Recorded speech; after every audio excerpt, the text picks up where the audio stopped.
Le soleil se levait paisiblement sur le territoire burkinabé.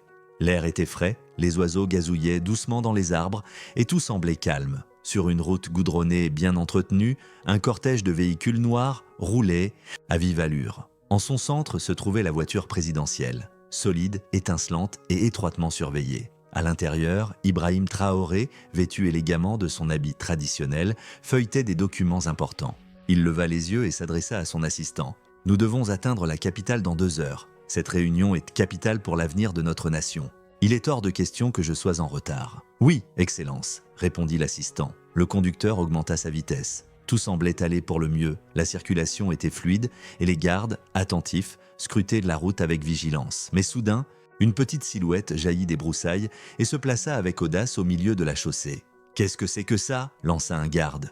Le chauffeur freina brutalement. Les pneus crissèrent, la poussière s'éleva et la voiture s'immobilisa à quelques mètres de l'enfant. Les gardes descendirent en urgence. « C'est une fillette » s'exclama l'un d'eux, stupéfait. Elle semblait avoir environ 5 ans. Sa robe était en lambeaux, ses pieds nus, ses cheveux couverts de poussière. Pourtant, ses yeux brillants reflétaient une détermination saisissante. « Écarte-toi, c'est le cortège du président. Tu veux finir écrasé ?» hurla le chauffeur, mais la petite ne bougea pas. Elle déclara d'une voix posée, mais ferme, « Je dois parler au président. C'est très important. » Les gardes échangèrent des regards confus. « N'avance pas d'un pas de plus, ordonna l'un d'eux sèchement. Nous avons un délai à respecter. » Elle secoua la tête. « Vous ne pouvez pas passer, je vous en supplie. » Intrigué et légèrement irrité, le président sortit de son véhicule suivi de son assistant. « Que se passe-t-il donc ici ?» demanda-t-il d'un ton grave. La petite le désigna du doigt. « C'est toi que je cherche. »« Président ?» Traoré plissa les yeux. « Explique-toi, dit-il.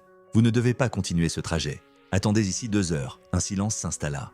Puis les gardes éclatèrent de rire. « Tu crois que le président d'un pays peut rester là 2 heures parce que toi tu l'exiges ?»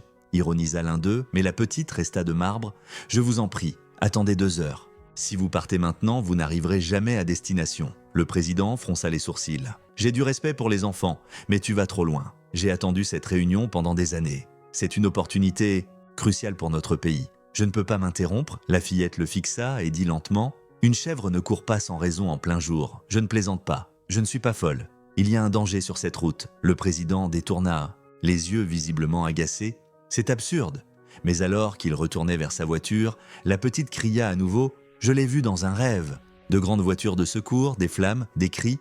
Vous étiez là, au centre du chaos. Si vous partez, vous ne reviendrez pas. Les gardes s'apprêtaient à l'écarter, mais un geste du président les arrêta. Il observa la fillette. Elle avait les larmes aux yeux, ses mains tremblaient, mais elle tenait bon, immobile comme enracinée. Il soupira profondément, puis s'agenouilla. « Qui es-tu ?»« Je m'appelle Hope, » murmura-t-elle. « Je n'ai ni papa ni maman. Je dors, près du vieux puits. Mais j'ai vu ce rêve, je devais vous en empêcher. » Le président la regarda dans les yeux.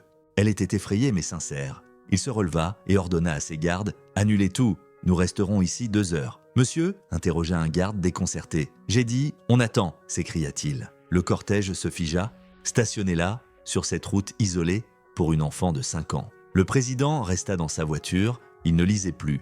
Il contemplait le paysage, songeur. « Je devrais être en colère » pensa-t-il. Mais au fond de moi, quelque chose me dit qu'elle a raison. Le temps s'égrenait lentement. Le soleil montait, frappant de ses rayons les véhicules noirs à l'arrêt. 30 minutes s'étaient écoulées. Le président commençait à perdre patience. Son téléphone sonna.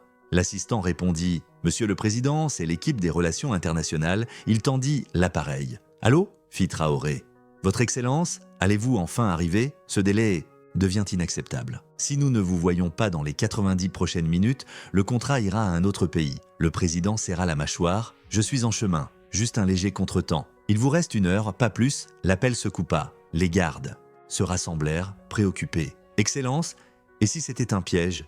Une tentative d'assassinat ?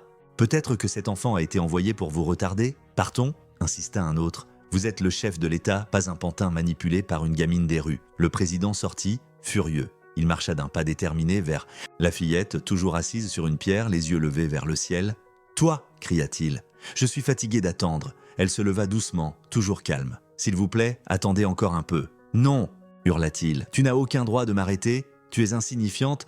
Pour qui te prends-tu » Tout le monde retenait son souffle. Même les oiseaux semblaient s'être tus. « J'aurais dû ignorer ton délire » lança-t-il. « Je suis un homme d'expérience. Comment ai-je pu m'arrêter à cause d'un rêve ?» Hope le regarda droit dans les yeux, impassible. « Puis, elle inspira profondément et déclara « Même un lion s'arrête quand l'antilope refuse de fuir. » Un silence pesant s'installa. Le vent soufflait doucement à travers les branches. « Que veux-tu dire ?» demanda le président plus calme. « Vous êtes le lion, fort et craint. Mais parfois, le danger ne rugit pas. Il vient doucement, comme une antilope immobile. Et quand le lion bondit, il tombe dans le piège. » Le cœur du président fit un bond. Un homme puissant qui refuse d'entendre un simple avertissement devient souvent la voix la plus bruyante du cimetière. Un garde murmura « Cette fille n'est pas ordinaire ». Le président sentit un frisson remonter son échine. Il jeta un œil autour de lui. Rien ne semblait étrange, mais son instinct était troublé. Hope baissa les yeux et dit « Si je mentais, serais-je resté ici, sans chaussures, sans nourriture, sous ce soleil de plomb ? Juste pour vous prévenir ?» Traoré recula lentement. Sa respiration s'accéléra. « On attend, c'est définitif », déclara-t-il. Cette fois, personne ne contesta. Les hommes sécurisèrent le périmètre. Certains s'assirent sous les arbres. D'autres restèrent debout, les armes prêtes. Plusieurs murmuraient à propos de cette petite fille dont les paroles étaient plus puissantes que les armes. Dans la voiture présidentielle, Traoré restait silencieux. Il contemplait encore Hope, assise là, le regard perdu vers le ciel. Il se renfonça dans son siège, ferma les yeux, et la dernière parabole résonna en lui comme un écho. Un homme puissant, qui refuse d'écouter un petit avertissement, devient la voix la plus forte du cimetière. 2 heures passèrent. Le convoi n'avait pas bougé. Les gardes étaient en alerte maximale. Tous observaient Hope, cette fillette qui avait interrompu la marche d'un chef d'État. Le téléphone sonna. L'assistant décrocha blêmi. « Monsieur, c'est la cellule d'urgence nationale. » « Haut-parleur, ordonna le président. Une voix bouleversée s'éleva. « Excellence, un terrible accident s'est produit à 40 minutes de votre itinéraire. Détaillé, un camion-citerne a dérapé et explosé. Le feu s'est propagé à plus de 40 véhicules. Des bus, des voitures, des motos, tout a été consumé. Cela s'est produit il y a environ 1 heure, à l'endroit précis où vous seriez passé. » Un silence de mort s'abattit. « Il n'y a eu aucun survivant ?» reprit la voix. Les gardes étaient sous le choc. L'assistant lâcha le téléphone. Le président descendit lentement du véhicule. Son visage était blême, ses jambes vacillaient. Hope était toujours là, immobile. Il marcha vers elle comme dans un rêve. Il s'agenouilla devant elle. « Tu m'as sauvé ?» murmura-t-il. « Ce n'était pas moi », répondit-elle calmement. « C'était ce rêve qu'on m'a donné. Tu aurais pu l'ignorer. Tu aurais pu fuir. J'avais peur aussi. Mais j'avais encore plus peur de ne rien dire. » Le président baissa la tête. Combien d'enfants auraient eu ce courage? Les gardes essuyaient leurs larmes. L'assistant murmura « Ce n'est pas une enfant ordinaire. Elle est un don du ciel. » Traoré prit sa main. « À partir d'aujourd'hui, tu ne seras plus juste Hope. Tu seras mon espoir, l'espoir du Burkina Faso, celle qui a sauvé son président. » Le cortège reprit la route, cette fois dans le silence. Tous étaient pensifs. Hope était assise à côté du président, la tête contre le coussin, les mains sur les genoux. Elle regardait les arbres défiler sans vraiment réaliser ce que son courage avait permis d'éviter quand ils atteignirent enfin la résidence présidentielle. Les grandes grilles s'ouvrirent et le convoi entra. Le personnel du palais accourut pour accueillir le président, mais tous s'immobilisèrent en voyant la petite fille tenir sa main. Aucune question ne fut posée. À l'intérieur, Ibrahim Traoré convoqua immédiatement une réunion d'urgence. Tous les membres essentiels de son équipe furent appelés.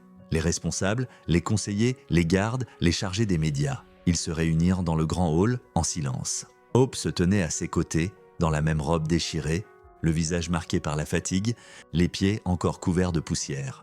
Le président s'avança lentement. « Je vous demande de suspendre tout ce que vous êtes en train de faire, dit-il d'un ton ferme.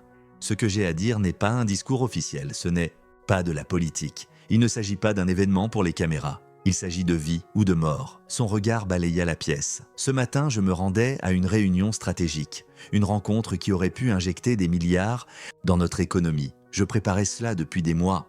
Tout semblait bien se dérouler. » Il marqua une pause, puis reprit. « Et soudain, une enfant, une orpheline de 5 ans, est apparue devant notre cortège. Elle nous a ordonné de nous arrêter. Elle nous a dit d'attendre 2 heures. » Il hocha lentement la tête. « Évidemment, nous avons douté. Nous avons tenté de la faire dégager. Mais elle a insisté. Elle m'a dit que si je continuais, je ne reviendrais jamais. » Il marqua un silence. Il y avait dans ses paroles une force, une sincérité, un mystère. J'étais frustré, agacé, mais quelque chose m'a frappé. Alors j'ai décidé de l'écouter. Il posa la main sur l'épaule de Hope. 2 heures plus tard, nous avons appris ce qui s'est produit. Un camion-citerne s'est renversé et a explosé sur la route que nous devions emprunter. Plus de 40 véhicules ont été pris dans les flammes. Aucun survivant. Le silence dans la salle devint pesant. « Si nous n'avions pas obéi à cet enfant, mon convoi tout entier serait mort. » Moi, mes gardes, mon assistant, nous serions tous partis. Des sanglots étouffés s'élevèrent dans l'assemblée. Certains pleuraient à chaudes larmes. Même les plus endurcis laissaient de couler quelques gouttes. « Cet enfant a sauvé une nation entière », reprit Traoré. « Elle l'a fait sans armes, sans pouvoir, sans chaussures même.